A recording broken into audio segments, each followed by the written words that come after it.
number one for the rest of the season, we're in agreement. Yeah, and I think Mahomes. this is pretty easy one to have in the top 300 fantasy points already. It's been absurd. And so we'll quickly go to 2. You and I didn't agree on this one, but not that we're far off. I have Drew Brees at 2. You just look at the kind of the level that he's been playing. Think about how good he's been in his entire career. This is basically as good as he's been playing. 15 touchdown passes the last 4 weeks, 2 games against Carolina, a game against Tampa on the horizon. So Drew Brees is going to play well down the stretch. Dallas, Tampa, Carolina, Pittsburgh, Carolina. Great schedule coming up. Mahomes obviously has a great schedule as well. I would have had Cam Newton, candidly, at 2. You have him at 3. I have Brees at 3, too, but he's a rock star. 10 straight games with multiple touchdown passes, at least 33 rushing yards in 8 of 11 games this year, really getting him into space. The marriage of Cam Newton and Norv Turner, I think, has been actually one of the underrated stories of this season. And then you look at his schedule, Tampa Bay, Cleveland, New Orleans, Atlanta, New Orleans, not one that scares you. Who's 4 for you? Yeah, I'm going Ben Roethlisberger at 4. He's thrown it nearly 43 times per game. That's absurd. Their defense has struggled a little bit, so they've been putting up big numbers. Think about Juju Smith-Schuster. I believe has more yards than Antonio Brown. So you got the best wide receiver, in the NFL, and you've got another guy on that team that actually has more wide receivers than him. So more yards than him. So I'm going Ben Roethlisberger at 4.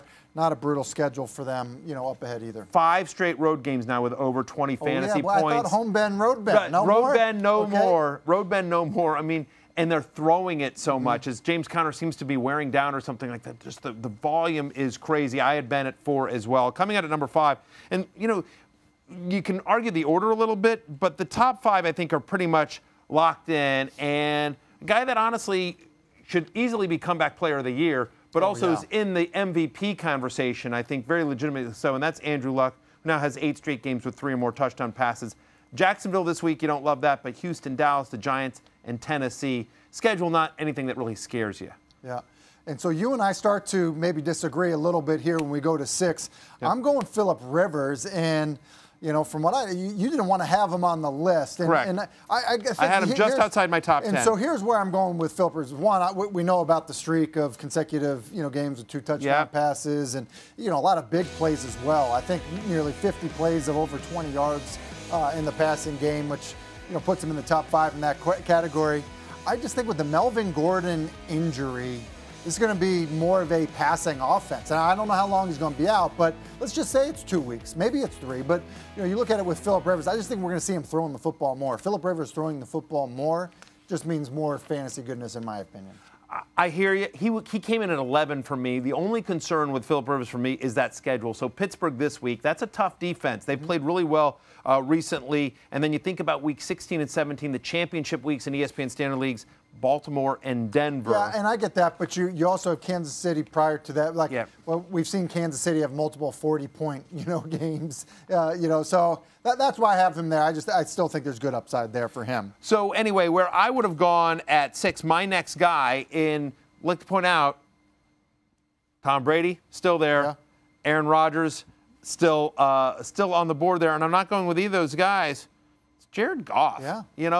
Let's hear it for Sean McVay and the Rams offense. I would have had him at 6. He comes in here, last 4 games, 354 passing yards a game, 3 or more touchdowns in 3 of those 4 games. You look at their schedule, Lions, Bears, Eagles, Arizona, 49ers to end it. Other than the Bears, I don't know that you're really nervous about a Sean McVay offense against anyone, but other than the Bears, there's not really a tough schedule there. I guess the only concern to me on Jared Goff is, do they shut him down because they clinch?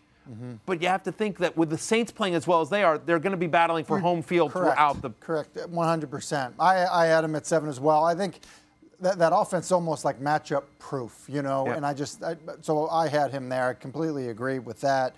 And then I have Matt Ryan following him. And I think, part of it is Matt Ryan's actually been pretty good this year. I want to say he's QB 3 or 4. He's been terrific. Been up there.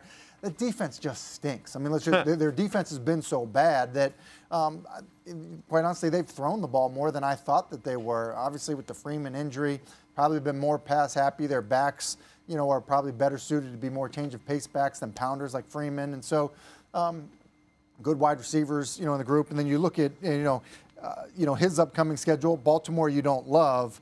But Green Bay, Arizona, Carolina, and then Tampa Bay when it would matter the most. Yeah, so great schedule coming up, at least 330 yards in 5 of the last 6 games.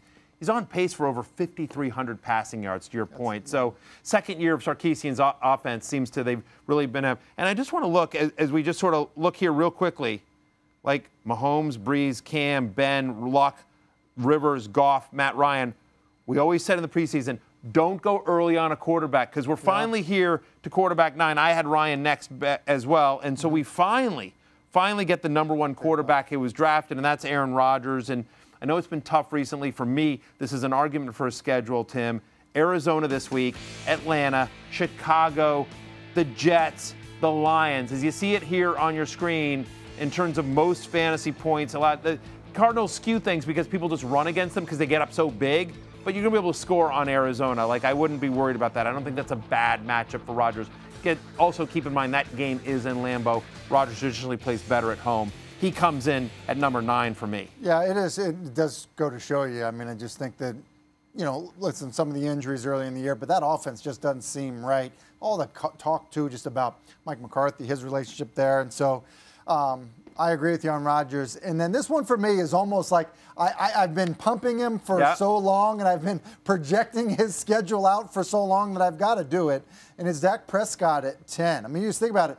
The beginning part of the year, we're talking about I think it was a red zone question on Fantasy Football Now. Will Dak throw for 150 yards? Like, that was the over-under. Right. But look at New Orleans, Philadelphia, Indy, Tampa Bay, and the New York Giants. You think since getting Amari Cooper, I mean, he's getting 19 fantasy points a game, completing 70% of his passes. It's opened everything up. Yep. He is a good runner. They because they have Zeke and some of the zone read stuff, we're seeing him run for touchdowns. So I think his floor is always going to be fairly high. And so Dak Prescott, who I think, listen, if we're really discussing it, could Russell Wilson be at 10 and Dak? Maybe so, but I felt like for consistency purpose on my part, I've got to have Dak at 10. For all the latest fantasy football news and analysis, you can binge watch all the episodes of the Fantasy Show right now on ESPN+.